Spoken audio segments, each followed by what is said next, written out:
পাঁচ কারণে মানুষের দোয়া কবুল হয় না। সর্বপ্রথম কারণ হচ্ছে মানুষ নিরাশ হয়ে যায়। দোয়া করার পরে মানুষের তাড়াহুড়া শুরু করে দেয়, ঠিক কিনা বলেন?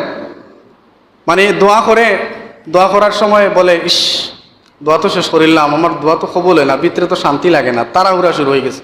তার মানে প্রথম কারণ, যারা নিরাশ হয়ে যায়, দোয়া করে তাড়াহুড়ো শুরু করে, তাদের দোয়া কবুল হবে না। সুবহানাল্লাহ। নবীর সাহাবী হযরতে সাইয়্যিদিনা আবু হুরায়রা বলেন, হাদিস, তিনি বলেন, যারা দোয়া করে আল্লাহর উপর পূর্ণ বিশ্বাস রেখে অপেক্ষা করে যে আমার দোয়া আল্লাহ কবুল করবেন, ওই ব্যক্তির দোয়া আল্লাহ কবুল করবেন।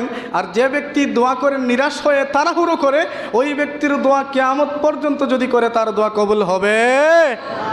2 নম্বর, দোয়া কবুল হওয়ার জন্য আপনাকে হালাল খেতে হবে। দোয়া কবুলের জন্য প্রথম কি? আপনাকে হালাল খেতে হবে, আপনাকে হালাল জাদা হতে হবে। আপনি যদি হারাম জাদা হন, হারামখোর হন, আপনি যদি কিয়ামত পর্যন্ত মসজিদে হন না কেন, যেমন জায়গায় আপনি বসে, মক্কায় মদিনায় যদি বসেও দোয়া করেন, আপনার দোয়া কবুল হবে না, কারণ আপনি হারামখোর, আপনি হালাল জাদা না, ঠিক কিনা বলেন? তো পাইলাম, দোয়া কবুলের জন্য 5টার মধ্যে 2টা। একটা হলো নিরাশ হওয়া যাবে না, 2 নম্বর আপনাকে হালাল খেতে হবে, হারামখোরের দোয়া কবুল হবে না। কেননা হাদিস, সিহাসিত্তার হাদিস, নবী বর্ণনা করেন যে আমি যুদ্ধের ময়দান থেকে আসছিলাম, এক বিয়াদব দেখলাম আল্লাহর আসমানের দিকে 2 হাত তুলে দোয়া করতেছে। আমি দেখলাম যে একজন হারামখোর, সুবহানাল্লাহ, তার দোয়া কবুল হবে না। 2 নম্বর শেষ। 3 নম্বর, আল্লাহ বলেন, আমার নবী বলেন যে 3 নম্বর, যে ব্যক্তি আল্লাহর দায়িত্ব ছেড়ে দেয়, সে তার নিজের দায়িত্ব নিয়ে ব্যস্ত, খালি আমার হইতো, আমি খাইতাম, আমার ফুয়া বড় হইতো, আমি এলাকার লিডার, আমি এলাকার মাতবর, আমার মতো খেয়ে বড় মাতাওয়ালা, আমার মতো বড় খেয়ে ফাঙ্গাস মাস আছে, ঠিক কিনা বলেন?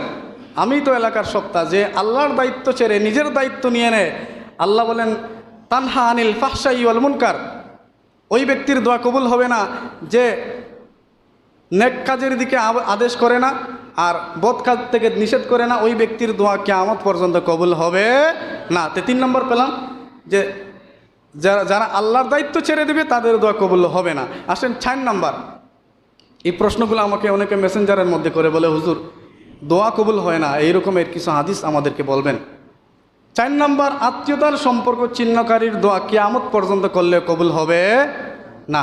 আপনারা না বলবেন, না বললে ভালো লাগবে।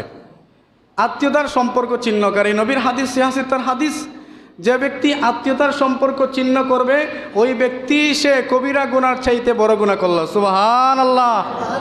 তা আমাদের সমাজে আত্মীয়তার সম্পর্ক আজকাল নাই।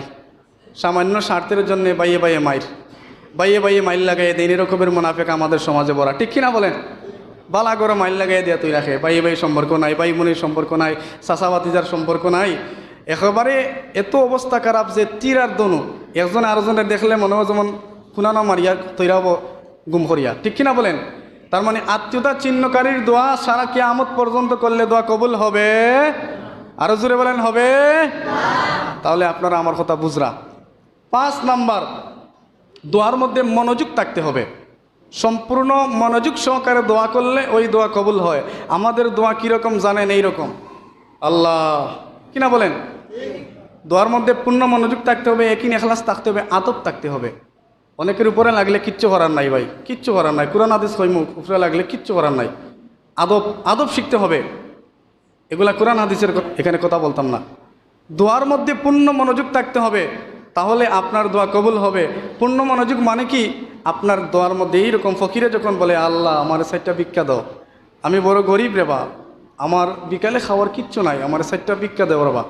একটা ফকিরে যখন আপনার কাছে কাকুতি মিনতির সহ চায়, আপনি যখন তাকে ফিরিয়ে দেন না, আল্লাহর বান্দা যখন আল্লাহর কাছে বলে, মালিক আমি ফকির এসেছি মসজিদের মধ্যে, আমার কিচ্ছু নাই, আমি অসহায় হয়ে পড়েছি, সব দিকে জ্বালা, ঘরে জ্বালা, বাইরে জ্বালা, জ্বালায় জ্বালায় অন্তর জ্বালা, অবস্থা খারাপ, মালিক আপনি আমারে দয়া করেন, আমি বড় অসহায়, কাঙ্গাল হয়ে গেছি। আল্লাহ বলেন, ফিরিস্তারে কি বলতেছে আমার এই বান্দা? তো মনোযোগ সহকারে আমার কাছে দোয়া করতেছে, যাও তার দোয়া কবুল করে দিলাম। সুবহানাল্লাহ। তার মানে দোয়া কবুল হওয়ার জন্য 5টা শর্ত। এই 5 ব্যক্তিদের দোয়া কিয়ামত পর্যন্ত কবুল হবে না। মক্কা শরীফের শায়েখ, মদিনা শরীফের শায়েখ, বাইতুল মুকাররমের শায়েখ, করিমুল্লাহর ওইখানের শায়েখদের দিয়ে যদি দোয়া করে না, আপনি যদি হারামখোর হন, কিয়ামত পর্যন্ত আপনার কারণে ওই ব্যক্তির দোয়া কবুল হবে। আরো জোরে মনে রাখবেন।